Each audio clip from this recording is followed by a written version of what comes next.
se préparer pour les séries éliminatoires pour un club pro. Bienvenue à Focus. Ici Ray Lalonde et voici mon podcast sur la business du sport. Et c'est parti.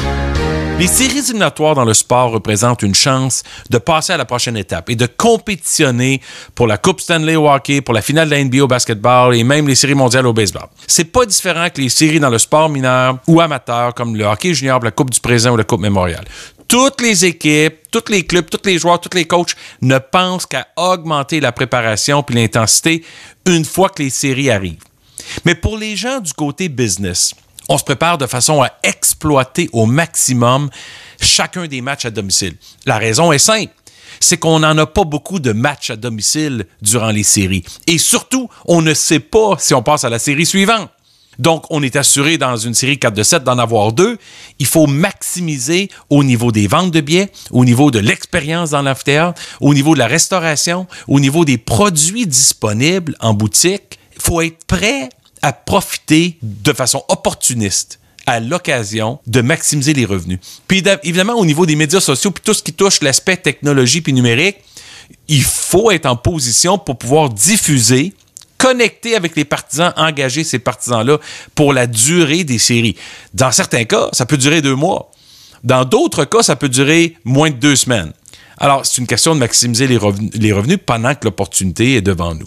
On veut également profiter de cette occasion-là de succès pour faire le pont vers la saison prochaine, puis profiter de l'occasion pour vendre l'espoir, pour vendre des billets de loge, pour vendre des billets réguliers, des billets de saison, renouveler l'engagement, le commitment, si on dit en anglais, pour la prochaine saison. Alors, il faut le faire lorsque notre équipe est à son meilleur et c'est généralement une fois qu'on est confirmé pour les séries. Parlons d'abord de la facturation pour les détenteurs de billets de saison. Ça, c'est à peu près le temps.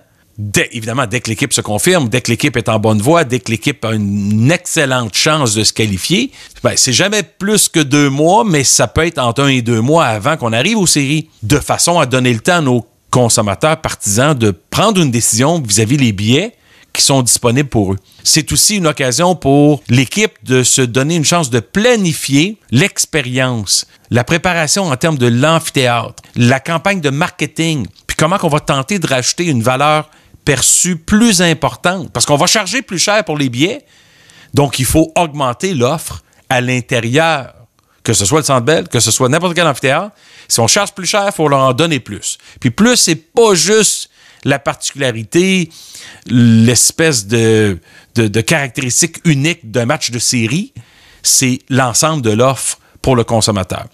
Les consommateurs sont plus festifs, tout le monde veut profiter de l'engouement, mais il faut qu'on la crée, cet engouement-là. Il faut aller chercher les partisans, puis le plus tôt possible pour toutes les équipes, de façon à les convaincre de se déplacer. Puis aujourd'hui, un des défis les plus importants dans le sport professionnel, c'est de déplacer le consommateur vers le stade. Honnêtement, moi, je pense que c'est le défi numéro 1 pour l'avenir.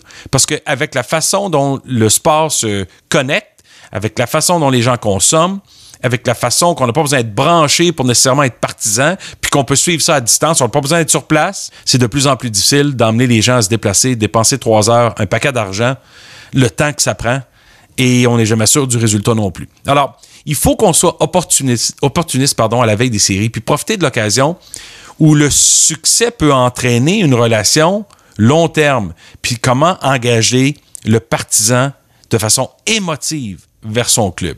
C'est ça le mandat. Alors, voyons ce que les Canadiens nous réservent à l'approche des séries. Encore une fois, je répète, il y a énormément de trafic, de congestion dans l'environnement sportif. Tous les sports, ou presque, à part le football, évoluent au printemps. MLB, MLS, NBA, NHL, les finales de hockey partout. C'est le début de la saison d'été, puis il faut qu'on soit capable de convaincre les gens. Puis, dans un prochain podcast, je vais vous parler de la façon dont les équipes facturent les consommateurs et de la hausse de prix auquel il faut s'attendre pour les séries éliminatoires. Merci d'avoir été à l'écoute de Focus. Suivez-moi sur Twitter @RealRayLalonde et partagez le podcast avec vos amis, avec vos collègues, avec vos familles. Redirigez-la vers SoundCloud ou YouTube. Ici Ray Lalonde, à très bientôt.